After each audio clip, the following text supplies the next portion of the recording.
Hello guys, in today's video I'm going to show you how to fix Forza Horizon 4 unable to join session.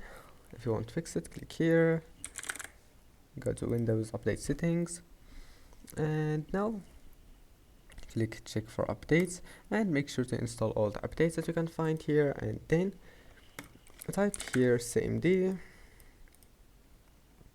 and now type here ipconfig//dns and click enter, and then type niche winsock reset and click enter, and it looks like this command need to open cmd as administrator. Type cmd and run it as administrator and click yes, and then just type the command here niche winsock reset and click enter, and that's it. Now restart your PC, and after restarting your PC, make sure